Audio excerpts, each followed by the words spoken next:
Hello friends, welcome back to Subi's kitchen. ഇന്ന് ഞാനൊരു ചെറിയ ഈവനിങ് വ്ളോഗുമായിട്ടാണ് വന്നത്. ഇത് ഇന്നലത്തെ ഒരു ഈവനിങ് വ്ളോഗാണ്. ഇപ്പോൾ സമയം ഒരു 4:15 ഈ ടൈമിലാണ് മോളുടെ വണ്ടി വരിക. ചിലപ്പോൾ രണ്ടുപേരും ഒരേ ടൈമിൽ തന്നെ വരും, മോനും മോളും. അവൻ പിന്നെ സൈക്കിളിലാണ് വരാറ്, അല്ലെങ്കിൽ ആദ്യം ഇവള് തന്നെ ആയിരിക്കും എത്തുക. ഇതപ്പോൾ സ്കൂളൊക്കെ വിട്ട് ഭയങ്കര ഹാപ്പി ആയിട്ട് തന്നെ അവൾ വരുന്നുണ്ട്. ഈ ഹാപ്പി ആയിട്ട് വരുന്നതിന് ചെറിയൊരു റീസണും കൂടിയുണ്ട്. കാരണം ഇന്ന് അത്യാവശ്യം അവൾ ഫുഡ് കഴിച്ചിട്ടുണ്ടാകും വിചാരിക്കുന്നു. ഫുഡ് കഴിച്ചിട്ട് വന്ന ദിവസം അവൾ ഭയങ്കര ഹാപ്പി ആയിട്ടായിരിക്കും. അവളുടെ മുഖം കണ്ടാൽ അറിയാം അവൾ കൊണ്ടുപോയ ലഞ്ച് കഴിച്ചിട്ടുണ്ടോ ഇല്ലയോ എന്ന്.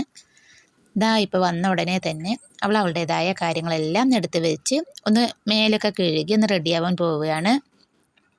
ഇന്ന് പിന്നെ അവൾക്ക് മദ്രസയില്ല. ഇതിനിടയിൽ അവൾ ഡ്രസ്സൊക്കെ ഒന്ന് ചേഞ്ച് ചെയ്യുന്നതിൻ്റെ ഇടയിൽ ഓരോന്ന് എന്നോട് സംസാരിക്കുന്നുണ്ട്. ഞാൻ ഫുഡൊക്കെ മുഴുവൻ കഴിച്ചോ എന്ന് ചോദിക്കുമ്പോൾ ആൾ കുറച്ച് ബാക്കി വെച്ചു എന്ന് പറഞ്ഞ് എനിക്കിതാ ടിഫിനൊക്കെ കാണിച്ചു തരാൻ ഭയങ്കര ഇൻട്രസ്റ്റാണ്. അപ്പോൾ ഇന്ന് ഞാൻ കോവക്കയും ചോറുമാണ് അവൾക്ക് കൊടുത്തത്. അപ്പോൾ അത്യാവശ്യം ചോറ് കഴിച്ച് കുറച്ച് മാത്രമേ ബാലൻസ് ചെയ്തിട്ടുള്ളൂ. അപ്പോൾ അവൾ പറയണം എൻ്റെ അടുത്ത് കുറച്ച് ബാക്കി വെച്ചു മതിയായി എന്നൊക്കെ. ഈ സമയം ഇതാ സിനാൻ വന്നു. അവനക്ക് പിന്നെ ക്യാമറേൻ്റെ മുന്നിൽ വരാൻ ഭയങ്കര മടിയാണ്. രണ്ടുപേരും ഒന്ന് മേലൊക്കെ കഴുകി വരുമ്പോഴേക്കും ഞാൻ അവർക്ക് വേണ്ട പാലൊക്കെ ഒന്ന് തിളപ്പിച്ച് ഒന്ന് റെഡിയാക്കി വെക്കുന്നുണ്ട്. എൻ്റെ എല്ലാ ഒരു ഈവനിങ്ങും ഇതേപോലെ ഒന്നും ആയിരിക്കില്ല. കാരണം സിയമോൾക്ക് വന്ന ഉടനെ തന്നെ മദ്രസയിൽ പോകാനുള്ള ടൈമായിരിക്കും. മദ്രസയുള്ള ദിവസമൊന്നും സിയമോൾക്ക് ഇങ്ങനെ കളിക്കാനുള്ള ടൈമൊന്നും കിട്ടില്ല. അവൾ വരുമ്പോഴേക്കും ഞാൻ എന്തെങ്കിലും ഒന്ന് ഉണ്ടാക്കി വെക്കും. ഇനി ഒന്നും ഉണ്ടാക്കിയില്ലെങ്കിലാണ് ഞാൻ ഒന്ന് പാല് കൊടുത്ത് വിടാറ്. ഞാൻ അവൾക്ക് സ്കൂൾ വിട്ട് വന്ന് കഴിക്കാൻ എന്തെങ്കിലും ഉണ്ടാക്കി വെച്ചിട്ടുണ്ടെങ്കിൽ ആ ടൈം അവൾ പാല് കുടിക്കില്ല. വന്ന ഉടനെ തന്നെ എന്തെങ്കിലും കഴിച്ചിട്ട് മദ്രസയ്ക്ക് ഓടേണ്ടി വരും. ഇനി ഒന്നുമില്ലെങ്കിൽ ഞാനൊരു പഴമെങ്കിലും കൊടുത്തിട്ട് അവളെ വിട്ടയക്കും. പിന്നെ വന്നിട്ടായിരിക്കും അവൾ നന്നായിട്ടൊന്ന് ഭക്ഷണമൊക്കെ ഒന്ന് കഴിക്കുക. ഇന്നിപ്പോൾ നല്ല ടൈമൊക്കെ ഉള്ളത് കൊണ്ട് ഞാൻ വന്ന് അവൾക്ക് രണ്ടുപേർക്കും പാലൊക്കെ കൊടുത്തു. ഇതിനിടയിൽ നമ്മൾ ഓരോ വിശേഷം വന്ന് പറയുന്നുണ്ട്. ഇനിയിപ്പോൾ എന്തായാലും അവൾക്ക് പാലൊക്കെ കൊടുത്ത് അവനും ഒന്ന് പാലൊക്കെ കുടിച്ചു. ഇനി രണ്ടുപേരും കുറച്ച് നേരം കളിക്കുമ്പോഴേക്കും ഞാനൊരു മുട്ടപ്പാലട ഉണ്ടാക്കാൻ വിചാരിച്ചു. പിന്നെ മോനിക്ക് ട്യൂഷൻ 6:30-ക്കാണ്. ആദ്യം അവനക്കും ട്യൂഷൻ 4:30-ക്കായിരുന്നു. ഇപ്പോൾ പിന്നെ 6:30-ക്ക് ആക്കിയത് കൊണ്ട് അത്യാവശ്യം അവനക്കും സമയമുണ്ട് എന്തെങ്കിലും കഴിച്ചിട്ട് പോകാൻ. പക്ഷെ സിയമോൾക്കാണ് സമയം കിട്ടാത്തത് മദ്രസ ഉണ്ടാവുമ്പോൾ. പിന്നെ വന്നിട്ട് ഞാൻ എന്തെങ്കിലും കഴിക്കാൻ കൊടുക്കും. എന്നാലും വയറൊന്ന് കാലിയാക്കിയിട്ട് ഞാൻ വിടില്ല അവളെ. എന്തെങ്കിലും ഒന്ന് കൊടുത്തിട്ട് പെട്ടെന്ന് തന്നെ വിട്ടയക്കും. ഇവർ ഡെയിലി വന്ന ഉടനെ തന്നെ പാല് നിർബന്ധമൊന്നുമില്ല. ഞാൻ കൊടുത്താൽ പെട്ടെന്ന് പാല് കുടിക്കും, അല്ലെങ്കിൽ എന്തെങ്കിലും കഴിക്കും. പിന്നെ ഞാനൊരു കുറേ കഴിഞ്ഞ ശേഷമായിരിക്കും പാല് കൊടുക്കുക. ഇന്നിപ്പോൾ ഇതാ വന്ന ഉടനെ പാല് കൊടുത്ത് അവർ കുറച്ച് കളിക്കുമ്പോഴേക്കും ഞാനൊരു മുട്ടപ്പാൽ ഉണ്ടാക്കാൻ വിചാരിച്ച് ഇതാ മുട്ടപ്പാൽ ഉണ്ടാക്കുകയാണ്. മൈദാ മാവൊക്കെ ഇട്ട് 2 മുട്ടയൊക്കെ ഉടച്ച് വീത്തിയ ശേഷം ഇതാ മുട്ടപ്പാലിൻ്റെ ഒക്കെ ഉള്ള മാവ് സെറ്റാക്കി വെച്ചു. ഇനി ഇതൊന്ന് ചുട്ടെടുക്കണം. ഈ ടൈമിൽ ഇപ്പോൾ ഞാൻ ചായ കുടിച്ചിട്ടില്ല. പൊതുവെ ഞാൻ വൈകിട്ട് പെട്ടെന്ന് ചായ കുടിക്കുന്നതാണ്. ഇന്നിപ്പോൾ ഇവർക്ക് രണ്ടുപേർക്കും കഴിക്കാനൊക്കെ ഒന്ന് കൊടുത്ത് പതുക്കെ ചായം വെക്കാമെന്ന് വിചാരിച്ച് ഇതാ മുട്ടപ്പാൽ ഉണ്ടാക്കുന്നുണ്ട്. ചില ദിവസങ്ങൾ നമ്മൾ ഭയങ്കര മടിയായിരിക്കും. കുട്ടികൾ വരുമ്പോൾ ഒന്നും ഉണ്ടാക്കി കൊടുക്കാനൊന്നും വലിയ താല്പര്യം ഉണ്ടാകില്ല. അപ്പോൾ ആ ടൈമിൽ ഞാൻ വേഗം ഒരു നേന്ത്രപ്പഴമൊക്കെ കൊടുത്ത് പാലും കൊടുത്ത്, അല്ലെങ്കിൽ പാലും ചോക്കോസൊക്കെ കൊടുത്ത് ഒന്ന് സെറ്റാക്കും. ചില ടൈം ഭയങ്കര ഇൻട്രസ്റ്റ് ആയിരിക്കും ഇവർ വരുമ്പോഴേക്കും വേഗം ഉണ്ടാക്കി വെക്കണം എന്ന്. ചിലപ്പോൾ ഞാനൊരു 3 മണിക്ക് തന്നെ സ്റ്റാർട്ടൊക്കെ ചെയ്യും ഒന്നുണ്ടാക്കി വെക്കാനൊക്കെ. ഇന്നിപ്പോൾ സമയമുണ്ടല്ലോ വിചാരിച്ചിട്ടാണ് ഞാനൊന്ന് പതുക്കെ ആയത്. ഇതാ ഞാനിപ്പോൾ മുട്ടപ്പാലെല്ലാം ഒന്ന് സെറ്റാക്കി വെക്കുന്നുണ്ട്. പിന്നെ തോന്നും നമ്മുടെ കുട്ടികൾക്ക് നമ്മളല്ലാണ്ട് ആരാണ് ഇതൊക്കെ ചെയ്തു കൊടുക്കാൻ. അവരെന്തായാലും ഒരു 12:30-ക്കൊക്കെ ലഞ്ചൊക്കെ കഴിച്ച് അത്യാവശ്യം വിശന്നിട്ടായിരിക്കും വീട്ടിലോട്ട് വരിക. ആ ടൈം എന്ത് ഭക്ഷണം കൊടുത്താലും പെട്ടെന്ന് അവർ കഴിക്കും. സിയമോൾ പൊതുവേ ഭക്ഷണം കഴിക്കാൻ ഭയങ്കര മടിയുള്ള കൂട്ടത്തിലാണ്. പക്ഷേ ഈ ഒരു ടൈം അവൾക്ക് എന്ത് കൊടുത്താലും അവൾ വേഗം കഴിക്കും. ഭക്ഷണം കഴിക്കാൻ വിശന്നിട്ട് വരികയാണല്ലോ, അപ്പോൾ അതുകൊണ്ട് വേഗം ഒന്ന് കഴിക്കും.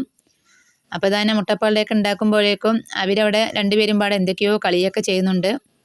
പിന്നെ നമ്മൾ പുറത്തുനിന്ന് കഴിക്കുന്ന ഭക്ഷണത്തെക്കാളും എന്തുകൊണ്ട് ഹെൽത്തി നമുക്ക് വീട്ടിൽ തയ്യാറാക്കി കൊടുക്കുന്നത് തന്നെയാണ്. പിന്നെ നമ്മളൊന്ന് പുറത്തേക്ക് പോകുമ്പോൾ അത്യാവശ്യം ഭക്ഷണമൊക്കെ ഒന്ന് കഴിച്ചിട്ട് വരും. പക്ഷെ അത് എപ്പോഴും നമുക്ക് നടക്കില്ലല്ലോ. പിന്നെ എനിക്കും താല്പര്യം എൻ്റെ കുട്ടികൾ സ്കൂളൊക്കെ വിട്ട് വന്നാൽ അവർക്ക് വയറ് നിറച്ച് ഭക്ഷണം കൊടുക്കാനൊക്കെ എനിക്ക് ഭയങ്കര ഇൻട്രസ്റ്റ് ഉള്ള കാര്യമാണ്. ഞാൻ ഒട്ടും തന്നെ മടിക്കാറില്ല. പിന്നെ നമുക്ക് അത്രക്കും ഭയങ്കര ഹെൽത്ത് ഇഷ്യൂസൊക്കെ ഉണ്ടെങ്കിൽ മാത്രമേ ഞാൻ അവർക്ക് ഫുഡൊക്കെ ഒന്ന് ഉണ്ടാക്കി കൊടുക്കാൻ മടിക്കാറുള്ളൂ. നമ്മുടെ ഹെൽത്തിന് നമുക്ക് ഒരു പ്രശ്നമില്ല എന്ന് വിചാരിച്ചാൽ ഞാൻ അത്യാവശ്യം അവർക്ക് ഉണ്ടാക്കി കൊടുക്കും. നമ്മുടെ കുട്ടികൾ വയറ് നിറച്ച് എന്ത് കഴിക്കുന്നത് കണ്ടാലും അവരെക്കാളും കൂടുതൽ നമ്മളായിരിക്കും ഹാപ്പി. ഇപ്പോൾ പിന്നെ നമുക്ക് കൊടുക്കാനുള്ള സാഹചര്യം എല്ലാം ഉണ്ട്. പണ്ടൊക്കെ നമ്മൾ സ്കൂൾ വിട്ട് വന്നാൽ വീട്ടിൽ വന്ന ഉടനെ തന്നെ നമ്മൾ ചോറെടുക്കും കഴിച്ചിട്ടുണ്ടാവുക. മിക്ക ആൾക്കാരും അങ്ങനെ തന്നെ ആയിരിക്കില്ലേ, വന്ന ഉടനെ ചോറ് കഴിക്കാൻ നോക്കും. ഇപ്പോൾ പിന്നെ നമ്മൾ മക്കൾക്ക് നമ്മൾ ചോറൊന്നും കൊടുക്കുന്നില്ല. വന്നതും ഇതേപോലെ എന്തെങ്കിലും പാലോ പഴമോ ഒക്കെ ആയിരിക്കും നമ്മൾ കൊടുക്കുക. ഇതപ്പോൾ അവർക്ക് രണ്ടുപേർക്കും ഭക്ഷണമൊക്കെ ഞാൻ കൊടുത്തു. അവർ നന്നായിട്ട് തന്നെ ഒന്ന് കഴിച്ചു. ഇനി ഇതാപ്പോൾ ഞാൻ ഈ കിച്ചൻ്റെ കൗണ്ടർ ടോപ്പ് ജസ്റ്റ് ഒന്ന് ക്ലീൻ ചെയ്യുന്നുണ്ട്. ഇന്ന് വൈകിട്ട് ഞാൻ പാസ്ത ഉണ്ടാക്കാനാണ് വിചാരിച്ചത്. അതാണ് ആ പാസ്തയുടെ ബോട്ടിൽ അവിടെ വെച്ചത്. പെട്ടെന്നൊന്ന് പ്ലാനിങ് ഒക്കെ മാറ്റിയിട്ടാണ് ഞാനിവിടെ മുട്ടപ്പാലുണ്ടാക്കിയത്. ഈ ടൈമിൽ ഞാനവിടെ ചായ റെഡിയാക്കാൻ വേണ്ടി പാലൊക്കെ വെച്ചിട്ടുണ്ട്. ഇത് ഞാൻ കൗണ്ടർ ടോപ്പൊക്കെ ഒന്ന് തുടച്ചു. ജസ്റ്റ് ഒന്ന് തുടച്ചിട്ടേ ഉള്ളൂ.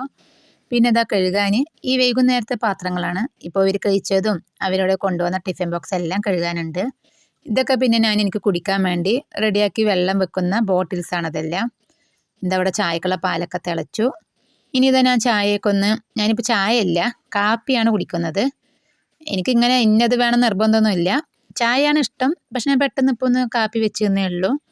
ഇനി ഈ കാപ്പിയൊക്കെ കുടിച്ച് എൻ്റെ ഒരു വൈകുന്നേരം പറഞ്ഞാൽ ഈ കാപ്പി കൂടിയൊക്കെ ഒന്ന് കഴിഞ്ഞാൽ കുറച്ച് നേരം ഞാൻ എൻ്റെ ബാക്കിൽ സൈഡിലോട്ട് പോയി നിൽക്കും. അവിടെ എനിക്ക് 2 അടുത്ത വീടുണ്ട്. അവരായിട്ട് കുറച്ച് നേരം സംസാരിക്കലാണ് ഇനി എൻ്റെ പണി. ഇപ്പോൾ ടൈം 6 മണി ആയിട്ടില്ല. പിന്നെ നമുക്കും നമ്മുടെ ലൈഫിൽ കുറച്ച് എൻജോയ്മെൻ്റ് ഒക്കെ വേണ്ടേ. നമ്മളെ ഇഷ്ടപ്പെടുന്ന കുറച്ച് ആളുകളുടെ ഇടയിൽ നമ്മൾ കുറച്ച് ടൈം സ്പെൻഡ് ചെയ്താൽ നമ്മുടെ മൈൻഡും ഭയങ്കര ഹാപ്പി ആയിരിക്കും. എപ്പോഴും നമ്മളൊരു ഗ്ലൂമി ആയിട്ടിരിക്കുമ്പോഴാണ് നമ്മുടെ മൈൻഡെല്ലാം ഭയങ്കര ബാക്കിലോട്ട് പോകുന്നത്. ഇനിയിപ്പോൾ ഞാനിതാ ചായ കുടിയെല്ലാം ഒന്ന് കഴിഞ്ഞിട്ട് ഇനി കുറച്ച് നേരം എൻ്റെ ഇഷ്ടപ്പെട്ട രീതിക്ക് ഞാൻ കുറച്ച് സമയം ചെലവഴിക്കുക എന്നുള്ളതാണ്. അപ്പോൾ എൻ്റെ ഈ വീഡിയോ നിങ്ങൾക്ക് എല്ലാവർക്കും ഇഷ്ടമായിട്ടുണ്ടെങ്കിൽ ലൈക്ക് ചെയ്യാനും ഷെയർ ചെയ്യാനും സബ്സ്ക്രൈബ് ചെയ്യാനും മറന്നേക്കരുത്.